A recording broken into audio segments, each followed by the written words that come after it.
Romania is not a forgotten corner of Europe. It is not a blank space between greater powers. It is not a historical accident. For centuries, this land has stood at the crossroads of empires.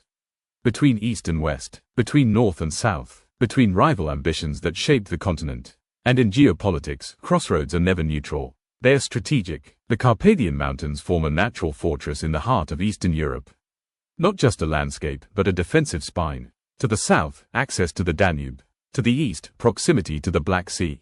To the west, corridors towards Central Europe. Whoever influenced this region influenced movement, trade, security, balance. But geography alone does not explain the persistent interest. Romania has long been rich in critical resources. Salt, once essential for preserving food and sustaining armies. Fertile plains capable of feeding populations beyond its borders. Gold and minerals embedded in its mountains. Forests that supplied construction and fuel. In the pre-industrial world, these were not luxuries. They were strategic assets. Empires did not expand randomly. They expanded toward value, and this land had value. Yet Romania did not become a vast imperial power.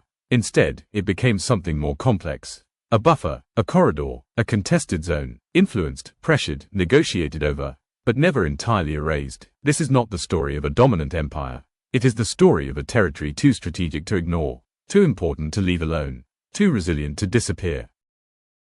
History in this region was never static. Power shifted, borders moved, alliances changed, but one thing remained constant. Romania sat in the path of expansion. When empires rose in Central Europe, this territory became a frontier. When power consolidated in the east, this land became a buffer. When influence expanded from the south, it became a strategic shield. Romania was rarely the center of an empire, but it was often the edge of one. And edges matter, because edges determine where control ends, where influence stops, where vulnerability begins. For centuries, major powers understood this reality. Control of the Danube basin meant economic leverage. Access to the Black Sea meant maritime positioning. Influence over the Carpathian passes meant military advantage. This was not symbolic importance. It was structural, and structural importance attracts pressure. Empires do not invest resources in irrelevant territories. They compete for regions that shape outcomes. Romania repeatedly became that region, not because it sought dominance, but because geography and resources made it unavoidable. Yet here lies the paradox. Despite constant pressure, despite repeated influence from stronger neighbors, Romania was never fully absorbed into a permanent imperial core. It remained distinct. Its political form changed. Its borders shifted. Its rulers varied. But the cultural core endured. Language persisted. Identity adapted but did not dissolve. In geopolitical terms, this is rare. Many territories under prolonged pressure lose coherence. They fragment. They disappear. They are redefined permanently. Romania did not. It absorbed influence without losing structure. It was shaped by history, but not erased by it. And that raises a deeper question. If this land was repeatedly targeted, repeatedly influenced, repeatedly negotiated over, was it ever truly insignificant? Or was it simply too valuable to be left undisturbed?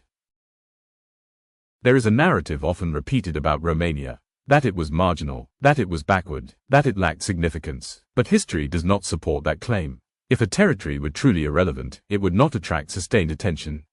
It would not sit at the center of negotiations. It would not become a recurring point of tension. Poverty does not generate strategic competition. Value does. Romania's resources were not symbolic. Salt deposits in this region were among the most important in Europe. In pre-modern societies, salt was essential for survival. It preserved food. It sustained armies. It enabled trade networks. Control of salt meant leverage. The fertile plains were equally critical. Agricultural output supported not only local populations, but external markets and larger political structures. Food security has always been a foundation of power. Then there were mineral resources. Gold, extracted since antiquity. Metals that fueled construction, currency, and infrastructure. These were not abstract assets. They were strategic foundations. Yet over time, a different image took hold. An image of underdevelopment, of peripheral status, of limited influence. This is the paradox of extraction. When resources are directed outward, the visible wealth may not accumulate locally. But the strategic importance remains. Romania was often shaped by larger systems. Its output fed broader networks. Its geography stabilized wider regions. But the benefits were not always proportionate. And perception shifted accordingly. However, geopolitics does not respond to perception. It responds to structure. And structurally, Romania remained important. Its position between major spheres of influence ensured that no single power could ignore it.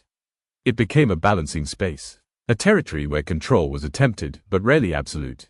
A region that mattered too much to be left unmonitored. This distinction is crucial. Insignificant lands are forgotten. Strategic lands are contested. Romania was consistently contested. And contestation implies value, not necessarily dominance, but relevance. And relevance, sustained over centuries, is not accidental. It is embedded in geography, in resources, and in structure.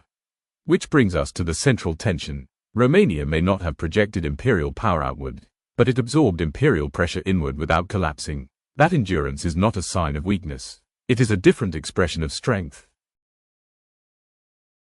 Power is often measured by expansion, by how far borders stretch, by how many territories are controlled, by how loudly influence is projected. But expansion is only one form of power. Duration is another. Empires rise rapidly. They consolidate strength. They dominate vast areas. And eventually, they decline. History is full of names that once defined continents and now survive only in textbooks.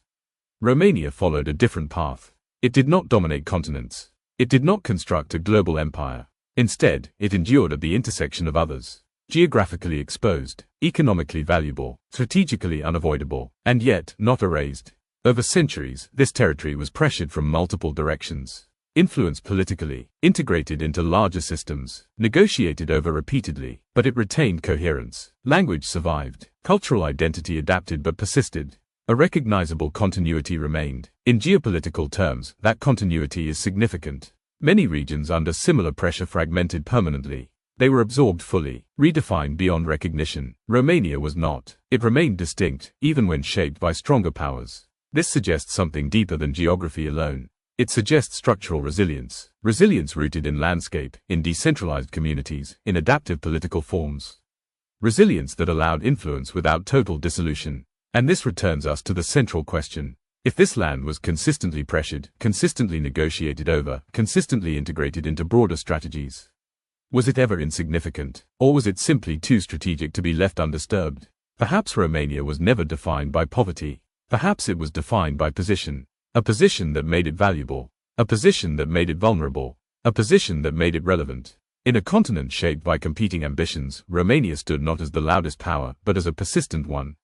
Not an empire of expansion, but a territory of endurance. And in the long arc of history, endurance may be the most underestimated form of strength. Romania was not the center of every map, but it was never absent from the calculation, and that alone reveals its weight.